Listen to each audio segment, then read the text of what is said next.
전 세계 여행자들 사이에서 요즘 심상치 않은 도시 하나가 입에 오르내리고 있습니다. 서울도 아니고 제주도도 아닌데요. 바로 부산입니다. 최근 해외여행 커뮤니티에서는 부산은 도시인데 왜 이렇게 자연이 예쁘냐는 말이 심심치 않게 올라오고 있는데요. 오늘 소개할 외국인 커플도 바로 그 말을 몸소 증명하고 돌아간 사람들입니다. 오늘의 주인공은 전 세계를 여행하며 각국의 도시와 문화를 직접 걸어다니며 기록하는 여행 유튜버 커플 크리스와 소피아입니다.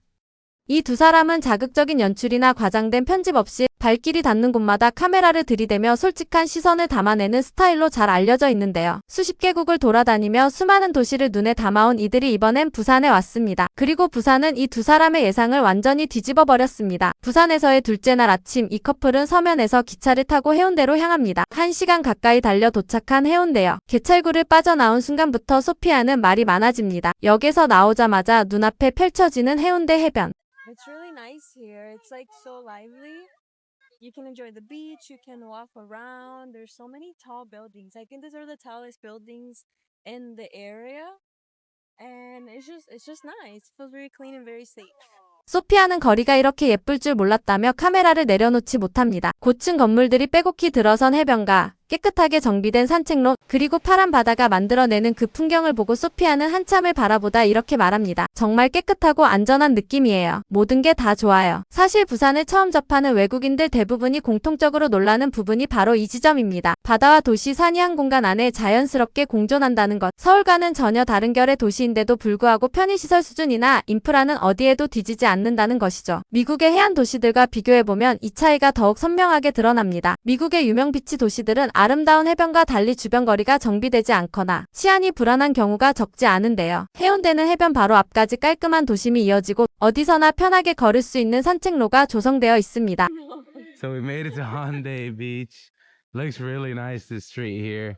I would imagine at night it looks even nicer. 해변을 잠시 눈에 담은 뒤 이 커플이 향한 곳은 해운대 블루라인파크입니다. 2022년 한국관광대상을 수상한 이 명소는 해운대 해변을 따라 이어지는 비치, 트레인과 스카이 캡슐을 즐길 수 있는 곳인데요. 초록 색감의 레트로한 비치 트레인이 해변 위로 천천히 지나가고 그 위 하늘에는 알록달록한 스카이 캡슐이 유리창 너머로 바다를 내려다보며 달리고 있습니다. 두 사람은 이 장면을 보자마자 탄성을 쏟아내고 맙니다. 이런 시설이 관광지에 마련되어 있다는 것, 그리고 그 퀄리티가 상상 이상이라는 것. 해외 관광지에서 이 정도 수준의 시설을 만나려면 상당한 비용을 지불해야 하는 게 일반적인데 부산은 이걸 해변 바로 앞에 이렇게 자연스럽게 녹여놓은 것이죠. 이 커플은 스카이 캡슐 대신 비치 트레인을 선택했고 미포역에서 청사포역까지 직접 걸어서 이동하기로 결정합니다. 산책로 위를 한바람 발걸으며 이들이 마주한 부산의 해안선은 예상했던 것보다 훨씬 더 아름다운 것이었습니다. 산책로가 깨끗하고 현대적으로 잘 정비되어 있으면서도 걷는 내내 바다가 바로 옆에 펼쳐지는 구조라 이 커플은 발걸음이 느려질 수밖에 없었다고 하는데요. 1시간이 넘게 걷고도 지치기는커녕 계속해서 감탄이 이어졌습니다. There's the beach train. This is where we're gonna be taken soon. It looks so old school. It looks so cool. And on top are the sky capsules. Look how cute they are.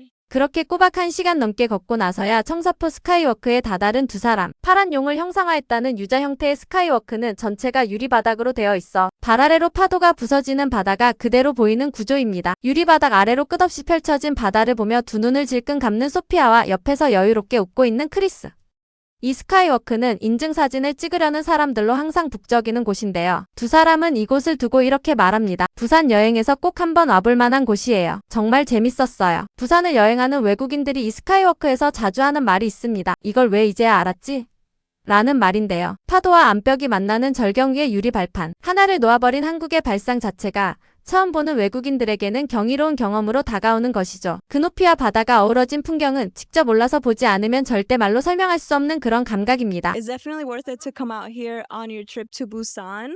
It has been so much fun so far, and Busan is pretty high at the top of our list. 스카이워크를 뒤로하고 이 커플이 다음으로 향한 곳은 송정 인근에 위치한 사찰입니다. 버스에서 내려 15분 정도 걸어 들어가는 길목부터 이미 풍경이 남다른데요. 기념품을 파는 작은 상점들이 늘어서 있고 나무와 바위가 어우러진 고요한 오솔길이 사찰로 이어집니다. 소피아는 이 길이 마치 일본의 대나무 숲을 걷는 것 같다며 연신 카메라를 들이댑니다. 사찰 입구에서 소피아가 멈칫합니다. 입장료가 무료인 것 같다는 것인데요. 해외 유명 사원이나 종교 건축 건축물들은 대부분 입장료를 받는 경우가 많습니다. 유럽의 대성당이나 동남아 유명 사원만 해도 적지 않은 금액을 지불해야 내부를 볼 수 있죠. 그런데 이 사찰은 무료로 열려 있었고 안으로 들어갈수록 크고 정교한 조각상들과 독특한 구조물들이 이어집니다. 도로 안전을 기원하는 타이어 형태의 탑, 용의 입처럼 생긴 통로, 그리고 실존했던 중국 승려의 이야기를 담은 조각상까지 단순한 관광지가 아니라 역사와 이야기가 켜켜이 쌓인 공간이었던 것이죠. 긴 하루를 보낸 뒤 해운대 해변으로 돌아온 이 커플. 오후 5시가 다 되어서야 처음으로 뭔가를 먹을 수 있게 됐는데요. 소피아가 고른 메뉴는 바로 계란김밥이었습니다. 그런데 그 전에 먼저 눈에 들어온 게 있었습니다. 해변가 노점에서 팔고 있던 호떡이었는데요. 꿀과 치즈가 들어간 조합인데 한 입 베어 물자마자 소피아의 표정이 달라집니다.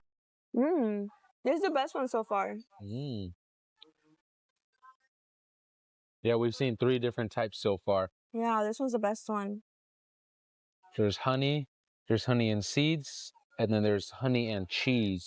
Try the honey and cheese hoteok when you're in South Korea. 지금까지 먹어본 것 중 최고라며 한국에 오면 반드시 먹어봐야 한다고 구독자들에게 신신당부합니다. 지금까지 본 것 중에 이게 제일 맛있네요. 한국에 오시면 꿀과 치즈 호떡 꼭 드셔보세요.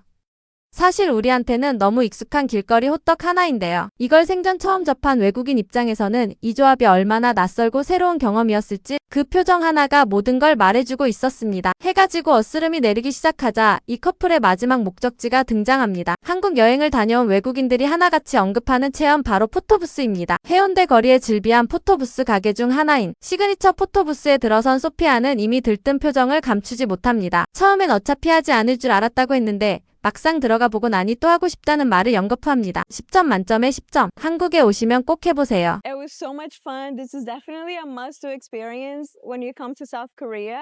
They have photo booths everywhere, and I was a little like about it, but now that I did it, I will want to do it again. 날짜와 연도가 찍히는 작은 사진 한 장. 귀엽고 저렴하고 그 순간을 오래 남길 수 있는 이 문화가 외국인들에게는 굉장히 신선하게 다가오는 것 같습니다. 한국에서는 골목마다 포토부스가 있고 2,000원에서 3,000원 사이의 가격으로 그 순간을 필름에 담아 손에 쥘 수 있는데요. 소피아는 이것이 한국에서만 경험할 수 있는 특별한 문화라며 거듭 강조합니다. 일본에도 비슷한 문화가 있지만 한국의 포토부스는 디자인도 훨씬 다양하고 가격도 합리적이어서 외국인 관광객들 사이에서 SNS 인증 필수 코스로 자리 잡고 있습니다. 부산에서의 둘째 날이 이렇게 마무리되었습니다. 이 커플은 영상 말미에 이렇게 말합니다. 부산은 저희가 가보고 싶은 곳 중에서도 손꼽히는 곳이에요. 도시와 자연을 모두 경험할 수 있고 모든 걸 조금씩 다 느낄 수 있거든요. 도시와 자연, 음식과 문화, 해변과 사찰, 이 모든 것이 하루 안에 다 담길 수 있다는 것. 전 세계 어느 도시에서 이런 경험이 가능할까요? 해외 유명 해변 도시들은 보통 자연은 훌륭하지만 편의시설이 부족하거나 반대로 도시 인프라는 갖춰졌지만 자연이 없는 경우가 대부분입니다. 부산은 그 두 가지를 모두 갖추고 있으면서도 거리는 깨끗하고 안전하고 음식도 맛있고 가격도 합리적입니다. 우리에게는 그냥 살아가는 도시 중 하나인 부산이 이 커플에게는 다시 돌아오고 싶은 곳으로 각인된 하루였습니다. 오늘 이 영상을 보며 잠깐이라도 그 마음이 이해가 됐다면 아마 우리가 사는 이 나라가 조금은 다르게 보이기 시작하는 순간일 겁니다.